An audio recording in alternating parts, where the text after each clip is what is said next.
In this segment, we'll look at how to use the same table multiple times in a SQL statement and at table aliasing, which is needed for multiple use.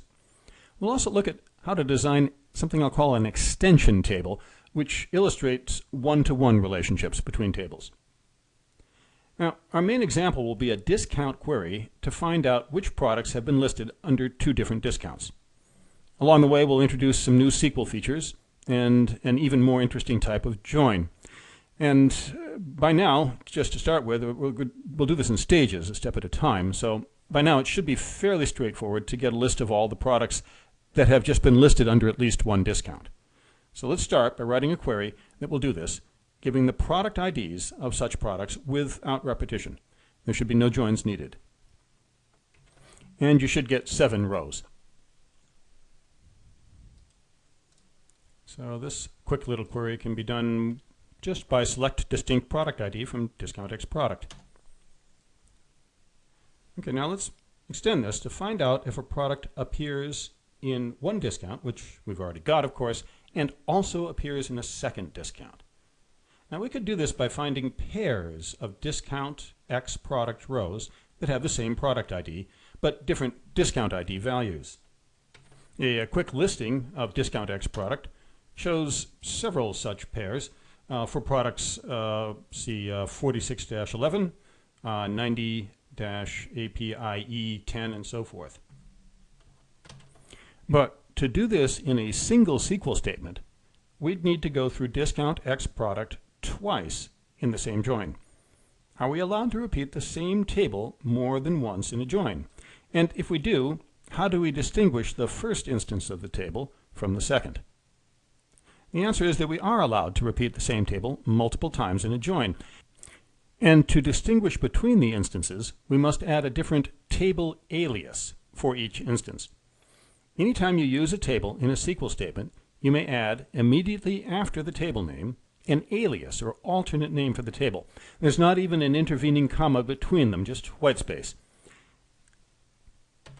The alias can be used in lieu of the full table name throughout the SQL statement, even in the portion of the statement that precedes the alias declaration. Aliases like this are often used to avoid repetition of lengthy table names. For instance, here's a query from the prior lecture. Kind of a lengthy thing. And here's the slightly shorter version. The alias is customer, receipt, line item, discount, X product, and discount, with the aliases C, R, LI, DXP, and D, as you can see there, and then uses those aliases repeatedly in the where clause.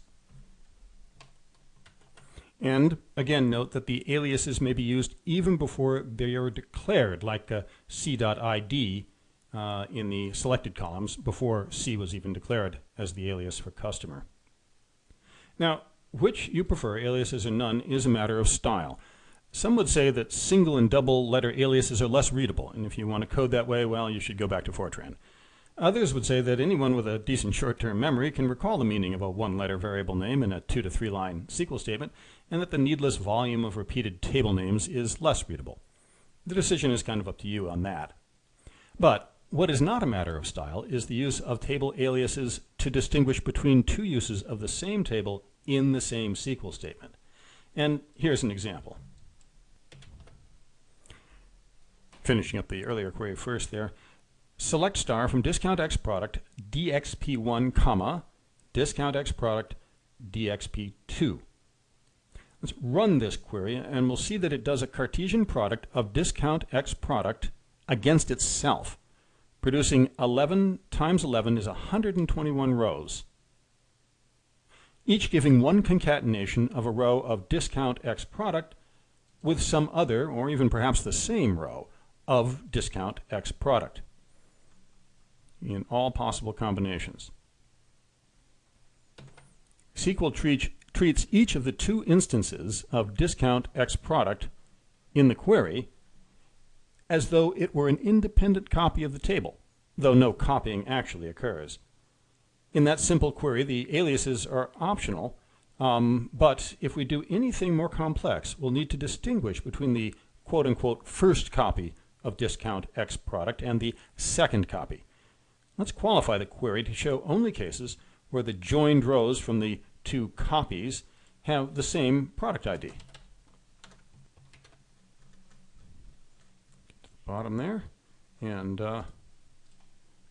now we are checking in the where clause to see if the product IDs are the same, and we need the aliases to indicate that we're comparing the first copy's product ID with the second copy's. We'll get just 21 rows this time. Each one a combination of two discount X product rows with the same product ID. You can see the product IDs all match up. And again, duplicating a table in the from clause acts as though there are two independent separate copies of the table named by their aliases. Now, refine the query still further to list just the matching product IDs themselves instead of all columns without repetition. You may need to think a little bit about the select clause.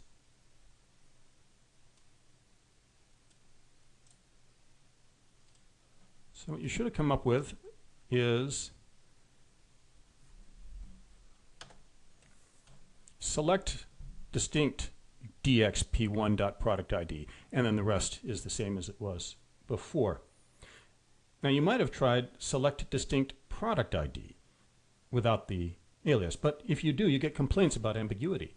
There are two product ID columns in the query because there are effectively two discount X product tables. Now, our original goal when we started was to show all products that are listed under two or more discounts. Listing products where two discount X product rows have the same product ID, seems like the right idea, but the query is still not quite there.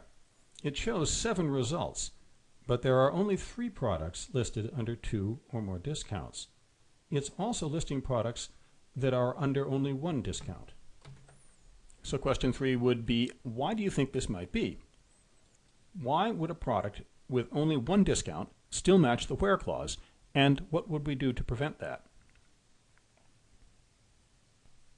And the answer is that since the join pairs off every combination of rows in the 2 virtual copies of discount X product, that means a row will pair with itself in the other copy. And we can filter out those self matches by adding a final requirement, dxp1.discountID not equal to dxp2.discountID. So we get matches only where the discount IDs are different. Thus, and now we have just our 3 multi-discount products, as you can see here.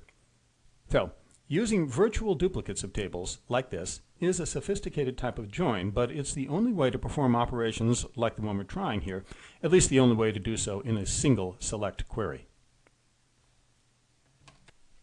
Okay, so now let's shift now to a different topic. As we said in the intro to this segment, I'm going to look at extension tables and one-to-one relationships.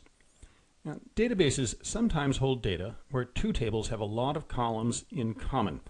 For instance, consider an application that tracks students and teachers in a database. Both the student and teacher table might have first and last name columns, perhaps other columns in common like gender, but they would also have different columns. Student might include a GPA, let's say, and a number of units completed, while teacher might include a department in which they teach. Now we could always just repeat the common columns in both tables. But then if we wanted simply to list all first and last names both for students and teachers, we'd need to do a select on both tables, even though the queries would be almost identical. It could be more elegant to have, say, a person table with the common columns, and then add extension tables, that's an unofficial term we'll use in this course, for student and teacher, to provide the student-specific and teacher-specific columns. And to search the common data for all people, we would just query the person table, and to search for student or teacher-specific data, we'd query the student or teacher tables. In an object-oriented programming context, such arrangements are common. The common type, or table, like person, is the base type, and the extensions, for instance, student or teacher, are derived types. And we'll use the term base table and derived table in our discussion as well. So let's see how this might work in practice. Load the people.sql file that's supplied with this lecture. It stores information on students and teachers. And then after having loaded that, we'll use it. I've already got it in here. And do a select of everything on person and teacher and student.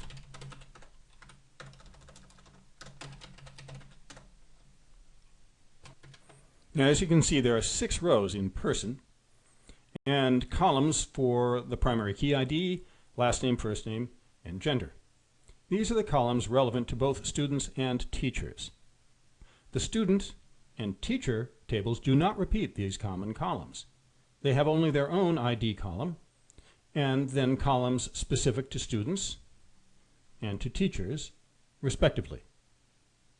Each student has a row in the base table, person, and one in the derived table, student. And likewise, each teacher has one row in the base table, person, and one in derived table, teacher. And importantly, corresponding rows in student, teacher, and person are linked together by a shared primary key value. For instance, Juliet Logan's row in person has ID number 1, and so does her row in student down here.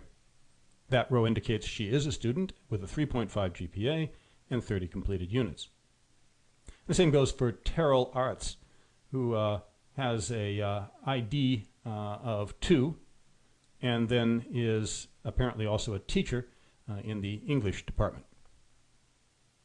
Okay, so question 4, just to see if you got the idea here. Is Travis Dunlow a student or a teacher? And what are his GPA in units or department, whichever is relevant? And the answer is he is a student, ID 5, and then ID 5 down here in the student table, and he has a GPA of 3.0 and 60 completed units. Another way to look at student.id and teacher.id is that they are both primary keys for their respective tables and foreign keys pointing into the person table. In this case, at least, a primary key may also be a foreign key. And question 5, again, just to kind of see how the model works. Can a person be both a student and a teacher under this model? Is there an example of that in the database? And the answer is yeah. Josette Slingland is a student and a teacher. She has an ID of 6, and that appears in the student and the teacher tables as well. So you can have it work that way also.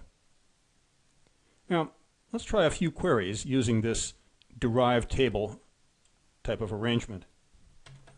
First, write a query that outputs the first and last name for all students with GPA of 3.0 or more.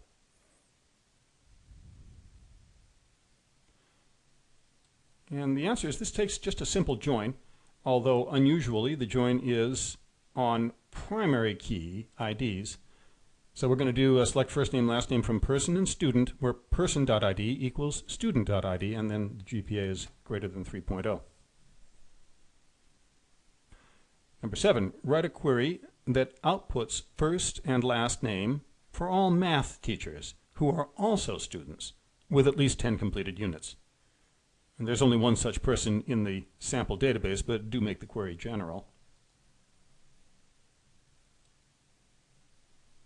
The answer there is that we're going to need a 3-table join for this thing.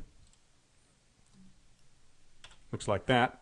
And we're joining across person and student and teacher, and with the ID matches to link them all together, and then the department has to be math, and the units completed must be greater than 10, and it's just Josette there. Now, person-student and person-teacher, those relationships between tables, are also examples of one-to-one table relationships, which we discussed briefly earlier as one possibility. Person and student, for instance, have a one-to-one relationship since each student row has exactly one corresponding person row, and each person row will be matched by, at most, one student row.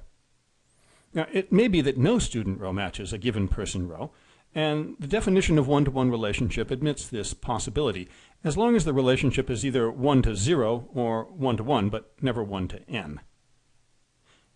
Imitating object-oriented type derivation by using one-to-one table relationships with primary keys that are also foreign keys is a relatively sophisticated database design, but you see it now and then, especially when database tables store data from classes in object-oriented languages. In an upcoming lab, we'll have a case very similar to the one just discussed.